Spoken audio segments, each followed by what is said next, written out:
સૌરાષ્ટ્રની સૌથી મોટી જામનગરની જીજી હોસ્પિટલ કે જ્યાં પીવાના પાણી માટે નક્કર વ્યવસ્થા ન હોવાથી દર્દીઓના જે સંબંધીઓ હોય છે તે મુશ્કેલીમાં મુકાય છે। સૌરાષ્ટ્રની સૌથી મોટી સરકારી હોસ્પિટલ જામનગરની જીજી હોસ્પિટલ છે। રાજ્ય સરકાર દર વર્ષે કરોડો રૂપિયાનું બજેટ આ હોસ્પિટલને ફાળવે છે, પરંતુ અહીંયાના લંગડાતા વહીવટને કારણે દર્દી અને તેમના સંબંધીઓ મુશ્કેલીમાં મુકાય છે। ઉનાળાની કાળઝાળ ગરમી હોવા છતાં દર્દીઓ માટે અહીંયા પીવાના પાણીનું કોઈ નક્કર આયોજન નથી કરવામાં આવ્યું। પાણીની પરબ છે, પરંતુ નળ નથી। ગંદકી એટલી છે કે ઊભું રહેવું પણ શક્ય નથી। ત્યારે જીજી હોસ્પિટલના સિવિલના નકરોડ સત્તાધીશોએ હવે જાગવાની જરૂર છે અને આકરા તાપ વચ્ચે હોસ્પિટલમાં પાણીની વ્યવસ્થા કરવી પણ જરૂરી। હું અત્યારે જામનગર જીજી હોસ્પિટલમાં છું અને અમે પર્દાફાશ કરવા જઈ રહ્યા છીએ કે ખાસ કરીને વાત કરવામાં આવે તો અત્યારના ઉનાળાનો સમય છે અને જીજી હોસ્પિટલમાં કેટલાય દર્દીઓ છે તે આવે છે।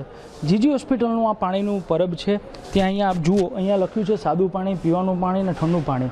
જ્યાં ઠંડુ પાણી લખ્યું છે ત્યાં તો નળ જ નથી એવું સ્પષ્ટ દ્રશ્યમાન થાય છે, અને જ્યાં સાદું પાણી છે ત્યાં પણ આપ જુઓ કે કેટલી ગંદકી છે, કેટલી હદે ગંદકી છે તે અહીંયા ફેલાયેલી છે। અહીંયા આવતા દર્દીઓ અને તેના સંબંધીઓ મજબૂર થઈ અને ખાસ તો અહીંયા પાણી પીવા માટે મજબૂર છે। આસપાસ આપ જોઈ શકો છો કે ગંદકીના થર છે તે લાગ્યા છે, નથી પીવાના પાણીના નળ। આ છે સૌરાષ્ટ્રની સૌથી મોટી એવી જીજી હોસ્પિટલની આ હાલત। રવિ બુદ્ધદેવ, એબીપી અસ્મિતા, જામનગર। સૌરાષ્ટ્રની સૌથી મોટી એવી જામનગરની આ જીજી હોસ્પિટલમાં દરરોજ હજારોની સંખ્યામાં દર્દીઓ અને તેના સંબંધીઓ આવે છે। અત્યારના ઉનાળાનો સમય છે એટલે સ્વાભાવિક પીવાના પાણીની પણ જરૂરિયાત ઊભી થાય।